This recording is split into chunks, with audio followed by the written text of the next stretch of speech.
Hello everybody, Dragonfire here, and I'm coming at you with another one of my videos. This time I'm headed back to my series on the NBA and all 30 teams.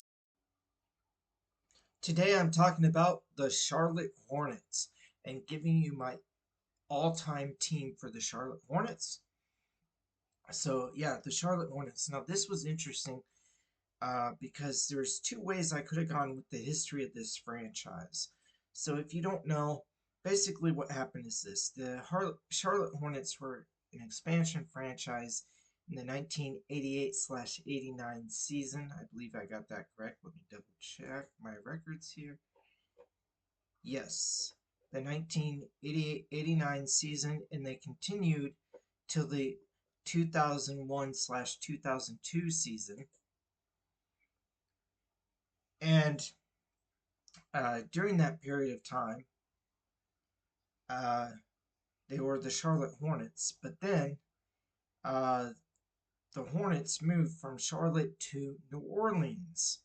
Now, they were in Orleans for a while, and they actually also were in Omaha City, I believe Omaha City, Nebraska for a while, because New Orleans got flooded out by Hurricane Katrina.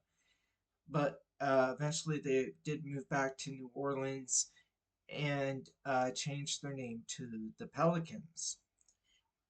So linearly, all the players who were on, the players who were part of that team in the last season they were in Charlotte went to New Orleans and eventually became the Pelicans, um, with a stop in Omaha. Uh, so yeah, they that's the linear history of the team. Is now the New Orleans Pelicans. Uh, However, after 2 years after the Hornets left, Charlotte put in for an expansion franchise, and they got an expansion franchise with the Charlotte Bobcats. And they were the Bobcats for a while, and then after the New Orleans franchise decided to name their team the Pelicans, rename their team the Pelicans, Charlotte was kind of like, you know what? We don't really like the Bobcats. We would rather be the Hornets again. So they actually bought back the name Hornets. Um, they brought it back and actually purchased the history rights to the history of the franchise. So legally speaking, they were just on a 2-year hiatus, and Charlotte counts um, not only all the seasons uh, with the original Hornets, but they also count the seasons as the Bobcats, and then once they change their name back to the Hornets as well. So yeah. Anyway, I'm giving the history of the Hornets, Bobcats, and Hornets again. All the teams that have represented Charlotte in the NBA over the years. Like I said, that's the legal history of the team, and that was the one that was easiest to find all-time stats online when I was doing my research for my all-time Hornets team. So, who made my all-time Hornets team? This is a team that has not had much success. Um, I don't think they've ever been past the second round of the playoffs, so that would be the quarterfinals. The no, I guess the quarterfinals of the playoffs themselves, but the um, semifinals of the Eastern Conference. But anyway, the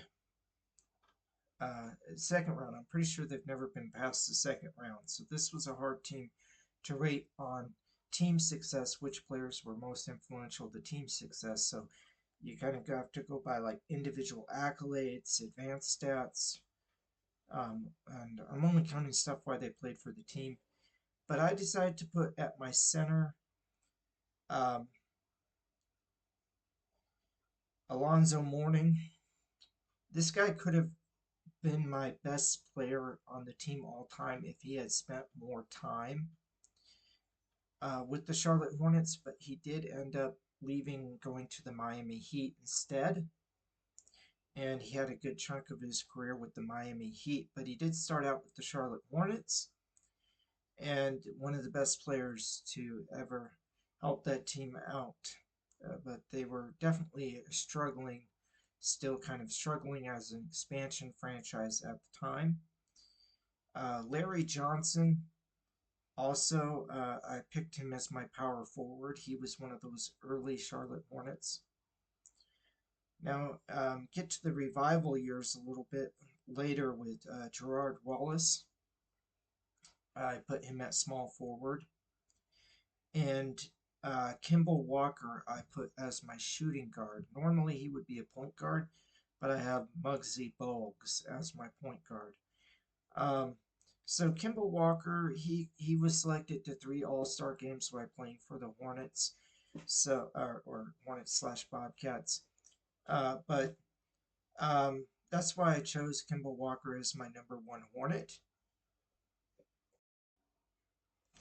So yeah, there's I said Alonzo Mourning, Larry Johnson, Gerard Wallace, Kimball Walker, and Muggsy Bogues in my starting lineup, and Kimball Walker, I guess, has to be my pick for the best Hornet ever. Um, just because of his success with the team. I really think that under different circumstances, one of the other players could have been the best Hornet ever, maybe Larry Johnson or Alonzo Mourning. Muggsy Bogues did have a longer stretch with the team, but not as high as peak. But I still think he's worth mentioning. One issue with this team is their size, particularly my starting lineup. You got Alonzo Mourning at 6'10", Larry Johnson and Gerard Wallace both at 6'7". Uh, Kimball Walker at 6 foot, and Muggsy Bogues is the shortest player in NBA history at 5'3". Yes, that's right. He's even shorter than players. His official listed height being at 5'3". He is shorter than players back in the 1940s. No player has ever played in the league at 5'3". But I think a lot of people would probably he was so good even at 5'3". I think a lot of people would put him in the top 10 or even top 5 um, players under 6 feet tall. You talk about players who are only 5 something, anywhere from 5'3" to 5'11 as their official listed height. I bet he would be in the top 5 um, players under 6 feet tall. Um, the sixth man, um, Del Curry. I picked him for my sixth man. And pretty much from this point on, I just went with guys who had the most win shares for the team. Now, maybe some of these guys could come off the bench and provide a little height to the team. Um, if they're really getting bullied for their lack of height, um, maybe some of these other guys could come in for height reasons. Oh, by the way, Del Curry, in case you don't know 90s basketball, Del Curry played for the Hornets for quite a while and was or is the father of Steph Curry. Steph and his brother are both in the NBA now, and Steph is a famous player for the Golden State Warriors. But yes, Del Curry was or is his father and did play in the NBA back in the day.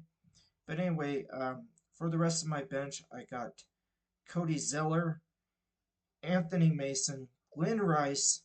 Glenn Rice could have been a lot higher on this list. He could have been on the starting lineup if he would have stayed with the Hornets longer. Marvin Williams, Dave Wesley, and Impa Okafor. I'm not sure how you say his name, but I believe he's a very tall player, so that could bring in some height off the bench. Anyway, here is my team. I always like to show my team there at the end. This is my all-time Hornets team, and it's made up of both, again, the original Hornets, the Bobcats, and then the modern-day Hornets. Um, but yeah, there's my all-time Hornets team. Very talented team at the top. Went for talent over height. Um, but that's kind of more in line with the modern NBA. A lot of times, the modern NBA, you don't necessarily have to have a 7 footer on your starting lineup anymore. Back in like the 80s and 90s, it seemed like every team had a 7 footer. Usually, they had a backup 7 footer coming off the bench. But that's just not necessarily the case anymore in the modern NBA. So, you know, there's my team. So, what do you think of my all-time Hornets team? Um, did I get it right? Uh, don't forget to like, share, subscribe, comment. Hope you're enjoying this series. I believe the Chicago Bulls are next. So, goodbye, everybody. Dragonfire out.